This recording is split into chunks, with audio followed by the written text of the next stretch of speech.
آئیبیکس media network کے ساتھ میں ہوں عالیہ، اور آج ہم جو ہے ڈی آئی جی پولیس جناب مرزا صاحب کے پاس موجود ہیں۔ ریسنٹلی ایک بہت دل خراش کیس ہوا جو میں نے تو شاید اپنی پوری زندگی میں گلگت میں کبھی میں نے نہیں سنا تھا کہ ایک معذور بچی کے ساتھ وہ جو ہے انسانی درندگی کا شکار ہو جاتی ہیں، اور اس کے بعد اس کو ہاسپٹل لایا جاتا ہے۔ وہاں پہ جو ہے پتہ چل جاتا ہے کہ شی از پریگننٹ، اور پھر ایک بیبی ڈلیور کرنے کے بعد اس کی ڈیتھ ہو جاتی ہے۔ یہ کیس آج سے تقریباً 3 مہینے پہلے رپورٹ ہوتا ہے پولیس کو۔ اس کا ابھی تک کا پروگریس کیا ہے، اور اس کیس کو کتنا سیریسلی آپ لوگ اس پہ کام کر رہے ہیں؟ آپ جس کیس کی بات کر رہی ہیں وہ بیسیکلی گلگت میں ایک ہاسپٹل سے ہمیں انفارمیشن مل رہی تھی کہ اس طرح کی کوئی بچی ہے، ڈاؤن سنڈروم کا شکار ہے، اور جو ہے نا انہوں نے ایک مردہ بیبی کو جنم دیا ہے، اور وہ خود بھی کرٹیکل ہے۔ تو اس کے اوپر پھر میں نے اپنے ایس ایس پی کو میں نے بتایا کہ فوری طور پہ چیک کریں کہ آپ کے ضلع سے آئی ہے تو یہ کہاں کے رہنے والی ہے، کون ہے۔ تو انہوں نے پھر پتہ کیا، اور پھر وہاں سے جہاں کا یہ کیس تھا وہاں کے ایس ایچ او کو بلایا گلگت۔ وہ ادھر آئے، آنے کے بعد پھر انہوں نے اپنی مدعیت میں اپنا جو ہے نا وہ دے کے مراسلہ دے کے اس کے اوپر اپنی مدعیت میں ایف آئی آر رجسٹر کر لیا اس کے اوپر، اور کارروائی کا آغاز کر لیا۔ میں آپ کو یہ چیز بھی کلیئر کروں کہ ایف آئی آر اپنی مدعیت میں ہم تب دیتے ہیں جب ہمیں پتہ چلے کہ کوئی کمپلیننٹ سائٹ بہت زیادہ کوئی غریب سے لوگ ہیں، ان کو کوئی انفلوئنس کر سکتا ہے، بعد میں اور کمپرومائز کروا سکتا ہے کیس۔ تو اس لیے ہم خود اس کیس میں پارٹی بن جاتے ہیں، اور ہم اپنی مدعیت میں دیتے ہیں تاکہ کل کو جو کلپریٹس پکڑے جائیں گے ان کو سامنے بات کرنے کے لیے دوسری پارٹی کے طور پہ ہم بچی کی طرف سے ہم کھڑے ہو جائیں اس کے لیے۔ تو اس لیے وہ کیس کو جو ہے نا ہم نے اپنی مدعیت میں اس کو رجسٹر کیا۔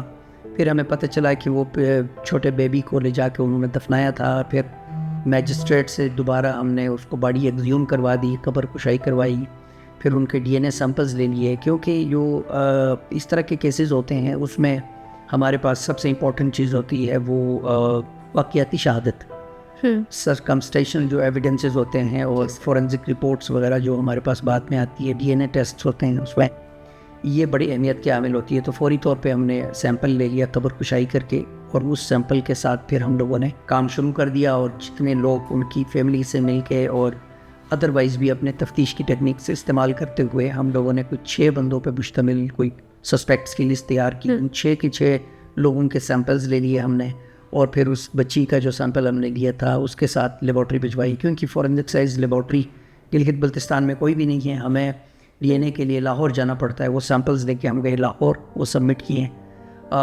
ظاہری بات ہے وہ لاہور میں ان کی وہاں پہ ظاہر پورے پنجاب سے کرائم جو بھی ہوتا ہے وہاں سارے ٹیسٹ ان کے پاس آتے ہیں، تو ان کے پاس بھی فوری ٹائم نہیں ہوتا۔ بعض دفعہ ہم ریکویسٹ کرتے ہیں جلدی کرنے کے لیے، رش بھی ادھر بڑا ہوتا ہے۔ پھر انہوں نے وہ 6 سیمپلز لے لیے۔ 6 سیمپلز لینے کے بعد ان کی میچنگ کرائی، میچنگ کرانے کے بعد ہمیں ریزلٹ سب دے دیے، تو وہ 6 کے 6 ہمارے پاس نگیٹو آ گئے۔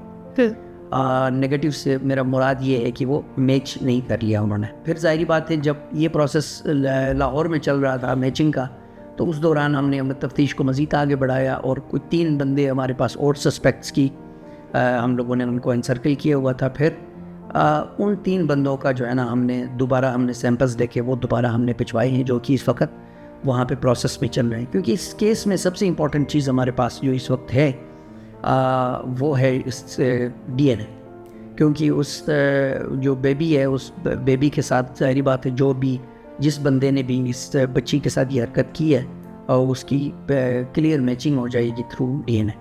اس کا سر چالان جو عدالت میں جمع ہوتا ہے اس کا کیا پروسیجر ہوتا ہے؟ وہ کتنے دن میں ہوتا ہے؟ کتنے دن میں اس کیس میں آپ لوگوں نے کیا؟ دیکھیں چالان، انیشل چالان تو ہم نے 17 ڈیز کے اندر ہم نے جمع کرانا ہوتا ہے، لیکن اس کا ٹرائل کے لیے تو اس کا آپ کا چالان جانا چاہیے، فائنل چالان، اور اس کے اندر آپ بندے کو اریسٹ کر لیتے ہیں، کیس ٹریس ہو جاتا ہے، پھر میڈیکل رپورٹس ہوتی ہیں، آپ کی پوری ایک انویسٹیگیشن جو آپ کرتے جاتے ہیں وہ اس کی ایک فائل بن جاتی ہے۔ وہ فائل ہم فائنل چالان اس کا جب دیتے ہیں تو تمام چیزیں، تمام ثبوت وہ اپنا کیس بلڈ کر کے اس کے ساتھ ہم لوگ پھر عدالت میں جمع کرا دیتے ہیں، پھر عدالت میں اس کا ٹرائل سٹارٹ ہو جاتا ہے۔ سر ابھی کتنا جو ہے مزید وقت ہے اس کیس میں پروگریس کی طرف؟ کتنا آپ کو لگتا ہے کہ مزید ٹائم لگے گا کیس کی پروگریس؟ کیا اس دوران جو مجرم ہے یا ملزم ہے وہ کیا اس دوران اس کو اسپیس نہیں ملے گا کہیں بھاگنے کے لیے یا اس طرح سے؟ دیکھیں سب سے امپورٹنٹ چیز تو یہ ہے کہ یہ کیس ٹریس ہو جائے کسی طرح سے.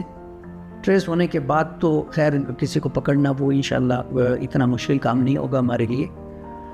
ٹریس کرنے کے لیے یہ ضروری ہے کہ ہم اس کا جو ہے نا وہ ڈی این اے ہی کرائے, اور وہی بہتر طریقہ ہے اور سب سے ریلائبل طریقہ ہے. اس کو کوئی پھر ڈینائی بھی نہیں کر سکتا میچنگ جب ہو جائے گی تو. باقی کسی بھی تفتیش میں آپ یہ نہیں ٹائم لائن طے نہیں کر سکتے کہ 1 مہینے میں یہ کنکلوڈ ہو جائے گا, 15 دن میں کنکلوڈ ہو جائے گا. وہ ظاہری بات ہے, ایک کیس انڈر انویسٹیگیشن ہوتی ہے تو ایک کنٹینیوس پروسیس ہوتا ہے, اس پہ کام بٹ بائی بٹ آپ اس کے اوپر کام کرتے جاتے ہو. جب وہ جو ہے نا اس میں ٹینجیبل کوئی پروگریس ہوتی ہے تو پھر آپ اس کو جو ہے نا اس کا کیس بلڈ کر کے پھر آپ چالان جمع کرا دیتے ہیں. تو یہ کیس بھی ابھی ہے, چل رہا ہے, چلتا رہے گا. ظاہری بات ہے اب یہ 3 کے جو رپورٹس آئیں گے ہم اس میں دیکھیں گے کوئی اللہ کرے میچنگ وغیرہ ہو, کوئی کامیابی ملے ہمیں. اگر نئی میچنگ ہوتی ہے تو ہم فردر جائیں گے اس کے اوپر. لیکن یہ ہے کہ وی آر کمیٹڈ.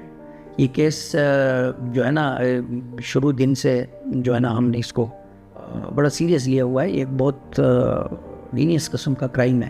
جی سر. تو اس میں ہمیں تو پراپرلی کوئی رپورٹ بھی نہیں آئی تھی, تو ہم اس میں ہم خود پڑے گی اس کیس میں. جب ہمیں انفارمیشن ملی اس طرح ہوا ہے تو اپنی جس طرح میں نے شروع میں آپ سے عرض کیا ہے کہ ہم نے اپنی مدیت میں جو ہے نا یہ کیس رجسٹر کیا ہے. اس کے بعد سر پھر ایک اور کیس سامنے آتا ہے ایک 17 سالہ لڑکے کے ساتھ ریپ کیس. اس کیس کے حوالے سے سر کیا پروگریس ہے اور کیوں آپ کو لگ رہا ہے کہ اچھا یہ تو وہ کیسز ہیں جو رپورٹ ہوتے ہیں, اس طرح کے کیسز رپورٹ بھی نہیں ہوتے, اور ریپ کیسز کے رپورٹ ہونے سے لے کے بند ہونے تک پولیس کا کیا معیاری طریقہ ہوتا ہے؟ یہ جو لڑکے والا کیس آپ جو بتا رہی ہیں وہ تو فوری طور پہ ہم لوگوں نے بندے اریسٹ کر لیے تھے, کیونکہ اس میں بندے نومینیٹڈ تھے, اور دونوں ہم نے اریسٹ کر لیے. ان کو ہم نے جیل بھی بھجوا دیا ہے, اور ان کے بھی ہم نے ڈی این اے سیمپلز وغیرہ لے لیے ہیں. بندے جیل چلے گئے ہیں, جو ہی سیمپلز وہاں سے ہمارے پاس آ جاتے ہیں واپس, وہ بھی ہم ان کی جو رپورٹ ہے وہ بھی ہم کورٹ میں جمع کروا دیں گے. جہاں تک آپ کا یہ سوال ہے کہ جو ریپ کیسز ہیں ان میں جو ہے نا وہ ہمارا پروسیجر جو ہوتا ہے وہ یہ ہوتا ہے کہ سب سے امپورٹنٹ چیز ریپ کیسز میں میڈیکل ہوتا ہے. تو ہمیں میڈیکل فوراً کروانا ہوتا ہے, اور جتنی جلدی ہو سکے ہمیں میڈیکل کروانا ہوتا ہے. وہ اس لیے کہ وہ پھر لیٹ کرتے ہیں تو اس کے اندر سے پھر ہمیں سیمپلز اور شواہد اور وہ اس طرح سے ہمیں ملنے کے چانسز تھوڑے سے کم ہو جاتے ہیں. اس وجہ سے ہمیں جب بھی ریپ کیس رپورٹ ہوتا ہے امیجیٹلی ہم اس کا میڈیکل کے لیے ہم ہاسپٹل ان کو لے کے جاتے ہیں, ان کا میڈیکل کرواتے ہیں. اور ریپ کیسز میں سب سے پرٹیننٹ جو چیز ہے وہ ہے ڈی این اے ٹیسٹ. تو ڈی این اے بہت امپورٹنٹ چیز ہے. ڈی این اے نہ صرف انتہائی ریلائبل ہے بلکہ وہ ریلائبل ہونے کے ساتھ ساتھ یہ بھی ہے کہ اس میں آپ کے پاس چانسز بھی بہت زیادہ بڑھ جاتے ہیں کہ آپ کہیں سے اس کو ٹریس کر سکیں. سیمپل آپ کو بہت ایزیلی مل جاتا ہے. ایک کرمنل ہے, اس نے کوئی فرض کرے کسی چیز کو کپ کو منہ لگایا, وہ آپ کو 10 دن بعد بھی وہ کپ مل جاتا ہے, تو آپ کو اس سے ڈی این اے مل جاتا ہے. لائک اگر اس ٹائم پہ اگر فرض کرو کوئی ریپ کیس ہے, وہاں پہ کوئی نیچے کو بیڈ شیٹ تھی, وہ آپ کو مل جاتی ہے, مہینے بعد مل جاتی ہے, وہاں سے آپ ڈی این اے ایکسٹریکٹ کر سکتے ہیں. مطلب ڈی این اے ہمارے لیے بہت زیادہ اس لیے اہمیت کا حامل ہوتا ہے. ادروائز یہ ریپ کے کیسز میں جو ہے نا ظاہری بات ہے ایسا کیس کو بہت کم ہی کہیں ہوتا ہوگا کہ براڈ ڈے لائٹ میں کہیں لوگوں کے سامنے سب کو وٹنسز کو سامنے رکھ کے تو ایسا کام شاید ہی کوئی کرے. بٹ یہ ہے کہ یہ اس میں اورل ایویڈنس آپ کو بہت مشکل ہو جاتا ہے کہ آپ کو مل جائے. اس میں زیادہ تر ہمیں جو ہے نا جانا پڑتا ہے یہ سرکمسٹیشنل جو ایویڈنس ہیں ان کے اوپر ہمیں جانا ہوتا ہے, اور ان کی ہم فوراً کلیکشن کر لیتے ہیں. جس طرح ڈی این اے کی بھی میں آپ سے مثال دی. سر پولیس کیسے یقین دہانی کرتی ہے کہ ریپ کے جو متاثرین ہیں ان کو تحفظ ملے, یا پھر ان کے جو احساسیات اور احترام جو ہے وہ کسی طرح سے مجروح نہ ہو, کیونکہ یہ بہت حساس ایک کیس ہوتی ہے, تو اس کو آپ لوگ کیسے ڈیل کرتے ہیں؟ یہ عموماً لوگ جو ہے نا بہت دل گردہ رکھ کے یا بہت ہمت کر کے جو ہے نا یہ کیسز رپورٹ کرتے ہیں اور ہمارے پاس آتے ہیں اکثر, کیونکہ ایک اگر خاتون سے ریلیٹڈ مثال کے طور پر کیس ہے, اور یہ کیس اگر تھانے تک آ جاتا ہے, پبلک میں یہ میڈیا پہ آ جاتا ہے تو پھر معاشرہ یہ سمجھتا ہے کہ اس کی بےعزتی ہو گئی ہے اور اس کے زندگی میں اور زیادہ کمپلیکیشنز پیدا ہو جاتے ہیں. اس وجہ سے لوگ اکثر اوائڈ کرتے ہیں. تو اگر لوگ ہمارے پاس خود آ جاتے ہیں, ہمت کر کے آ جاتے ہیں, تو ہم ان کے ساتھ کھڑے ہو جاتے ہیں. اگر ہمیں پتہ چلتا ہے کہ جس طرح یہ میں نے مثال دے دی کہ اس میں کسی نے ہمیں اپروچ نہیں کیا تھا, یہ بچی والا جو کیس تھا اس میں ہم خود وہاں پہ پہنچ گئے تھے. بسا اوقات یہ ہوتا ہے کہ کیس کے پیچھے ہم وردی شردی نہیں پہنتے. ہمارے پاس جس طرح لیڈیز پولیس بھی ہوتی ہے, تو لیڈی آفیسر اپنی وردی شردی بھی چھوڑ کے پرائیویٹ کپڑے پہن کے وہ پھر ان کے گھر بھی جاتی ہے, وہاں جا کے ان سے ملتے ہیں, ان کو علیحدگی میں بھی ان سے ملاقات کر لیتے ہیں اور وہ سارے حقائق جاننے کی کوشش کرتے ہیں. تو ہماری پوری کوشش ہوتی ہے کہ ان کو جو ہے نا ان کی پرائیویسی کا خیال رکھا جائے. اور جو ہے نا ہم اکثر اس طرح کے کیسز میں دیکھیں, آپ نے دیکھا ہوگا کہ کافی لوگوں کی طرف سے یا میڈیا کی طرف سے سوشل میڈیا کے اوپر پولیس کو تنقید کا بھی کافی سامنا کرنا پڑتا ہے. لیکن یہ ہے کہ بعض دفعہ ہمارے پاس پروگریس ہوتی بھی ہے, ایسی باتیں ہوتی بھی ہیں کہ اگر وہ ہم میڈیا پہ آ کے کریں تو ہم اپنی تنقید سے تو ہم بچ سکتے ہیں اور اپنی پروگریس دکھا سکتے ہیں. بٹ یہ ہے کہ وہ باتیں کریں تو اگلے کی جو ہے نا ایک بچی ہوتی ہے, وہ ظاہری بات ہے ہماری بیٹی بہن جیسی ہوتی ہے, تو ان کی عزت کا بھی خیال رکھنا پڑتا ہے. تو ہم کبھی کبھی یہ خود اپنے اوپر جو ہے نا تنقید سکتے ہیں, لیکن یہ ہے کہ وہ چیزیں پھر ڈسکلوز نہیں کرنی پڑتی کیونکہ کسی کی پرائیویسی کا مسئلہ. پولیس کو ریپ کیسز میں جب آپ لوگ تحقیقات کرتے ہیں تو کس طرح کے آپ کو مشکلات کا سامنا کرنا پڑتا ہے, اور خاص طور پر شواہد اکٹھا کرنے میں یا پھر جنہوں نے رپورٹ کیا ہے ان کو موٹیویٹ کرنے میں, اس طرح کیا آپ کو مشکلات جو ہیں فیس کرنا پڑتا ہے؟ مشکلات تب نہیں ہوتی ہمارے لیے جب کیس اگر نومینیٹڈ ہو کہ کوئی بتائے کہ یہ فلاں نے یہ کام کیا ہے, اس میں ایکیوزڈ اگر نومینیٹڈ ہو تو ہمارے لیے مشکل نہیں ہوتی. ہاں, اریسٹ کی حد تک ہو سکتا ہے, دیر سویر ہو سکتی ہے, جلدی اریسٹ ہو سکتا ہے, بندہ بات نہیں ہو سکتا ہے, یا فار دیٹ میٹر وہ کبھی بیل بیفور اریسٹ کروا دیتا ہے کورٹ میں جا کے, تو وہ پھر اس کا ہمیں ویٹ کرنا پڑتا ہے جب تک کہ اس کی بیل کینسل نہیں ہوتی. تو وہ چھوٹی چیزیں. لیکن ہماری یہ مشکل تب ہوتی ہے جب یہ جو کیس ہے ابھی جو بچی کا کیس آپ ڈسکس کر رہے ہیں, یہاں پہ ہم نے ابھی بندہ ڈھونڈنا ہے, یہاں پہ نومینیٹڈ اکیوزڈ ہی ہمارے پاس نہیں ہے. پھر ہمارے پاس دوسری پرابلم یہ آ جاتی ہے کہ یہاں ہمارے پاس فورینسک سائنس لیبارٹری کوئی بھی نہیں ہے. سر ابھی آپ فورینسک کی بات کر رہے تھے, تو اس میں کیا لائک ہر صوبے میں اپنا ایک الگ لیب ہوتا ہے, اور گلگت بلتستان میں کیا کتنے ٹائم میں کوئی آپ لوگوں کی طرف سے کوئی ریکویسٹ گیا ہے, یا پھر بننے کی کوئی امید ہے, یا پھر نہیں؟ انشاءاللہ بہت ساری چیزیں بن گئی ہیں. گلگت بلتستان پولیس بھی دوسرے صوبوں کی طرح پولیس کی طرح پروفیشنلی گروم کر رہی ہے, ڈیولپ ہو رہی ہے, چیزیں بن رہی ہیں. ظاہری بات ہے تھوڑا سا ٹائم لگتا تو ہے, یہ بن جائے گا, امید تو ہے. ہماری کوشش بھی ہے کہ گلگت بلتستان گورنمنٹ کی بھی کوشش, وہ انشاءاللہ وہ بن جائے گا. لیکن ابھی تک تو یہ سلسلہ اسی طرح چل رہا ہے. جیسے ہم نے بات کی کہ ریپ کیسز کی جب بات کریں تو یہ بہت ایک سینسٹیو ٹاپک ہے, بہت کوئی شاید اسے لائف ٹائم کے لیے بھی اس چیز سے نہیں نکلے. تو جو متاثرین ہیں اس کے مشاورت کے لیے یا پھر اس کو جو نفسیاتی طور پر سپورٹ کرنے کے لیے اس کے حوالے سے آپ لوگ کیا اقدامات اٹھائے جاتے ہیں ڈیورنگ دا انویسٹیگیشن بھی اور اس کے بعد بھی؟ دیکھیں, اس میں یہ ہے کہ ایک تو گاہے بگاہے ہمارے انویسٹیگیٹرز جو ہوتے ہیں, آئی اوز جس کا انویسٹیگیشن آفیسرز کہتے ہیں, ان کی تربیت بھی ہوتی ہے. اس میں شارٹ کورسز بھی اسلام آباد پہ دوسری جگہوں پہ ہوتے ہیں, تو ہم اپنے افسران کو بھجوا دیتے ہیں. ان کو یہ وہاں پہ سکھایا جاتا ہے کہ ایک وکٹم ہے تو اس کو آپ نے کیسے ڈیل کر.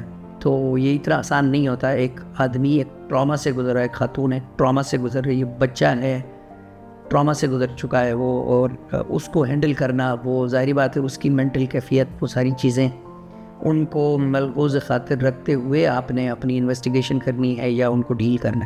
سر ابھی ہم بات کر رہے تھے کہ بہت سارے ایسے کیسز, یہ وہ کیسز ہیں جو رپورٹ ہوتے ہیں, بہت سارے ایسے کیسز ہیں جو رپورٹ نہیں ہوتے ہیں, اور لوگ جو ہے خاص کر کے خواتین, ان کے لیے معاشرے نے پولیس اسٹیشن جانا ایسا بنا دیا ہے کہ لائک ایک تانا بنا دیا ہے کہ اگر ایک خاتون نے پولیس اسٹیشن کو اپروچ کیا, وہاں گئی, تو یہ اس کے لیے اس کی سوسائٹی کے جانب سے, اس کے رشتہ داروں کی جانب سے یہ اس کے لیے ایک تانا بن جائے گا, اور اس کو پھر اس کے کیریکٹر کے ساتھ جو ہے اس کو مکس کیا جائے گا کہ خاتون جو ہے وہ تانا پہنچ گئی.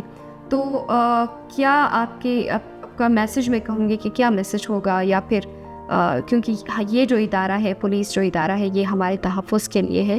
اگر ہمیں کہیں سے تحفظ جس نے ہمیں فراہم کرنی ہے وہاں جانے سے ہم ڈر رہے ہیں، تو پھر آئی تھنک اس طرح کے پھر کیسز بھی بڑھ جائیں گے، اس طرح کے ایشوز بھی کم نہیں ہوں گے، اور جو ملزم ہوگا اس کو بھی کانفیڈنس ملے گا کہ یہ تو نہیں کر سکتے، یہ تو جا نہیں سکتے. تو کیا آپ میسیج دینا چاہیں گے؟ پہلے تو میں آپ کی جو بات ہے اس سے ایگری کرتا ہوں کہ یہ معاشرہ ہمارا جو ہے ابھی اتنا میچور نہیں ہوا کہ تھانے کسی کوئی بھی مسئلہ لے کے کوئی وکٹم تھانے میں جاتا ہے تو اس کو بہت اچھا سمجھ لے، یا ان کو ہوتا ہے ایسا کہ خاتون گھریلو تشدد کا شکار ہو جاتی ہے یا اس طرح سے وہ تھانے چلی جاتی ہے تو کہتے ہیں کہ گھر والوں تو اس نے تھانے پہنچایا، یہ اس کو تھوڑا سا نگیٹو لیتا ہے معاشرہ، جس کی وجہ سے وہ ڈسکریج ہو جاتی ہے اور رپورٹ نہیں کرتی چیزوں.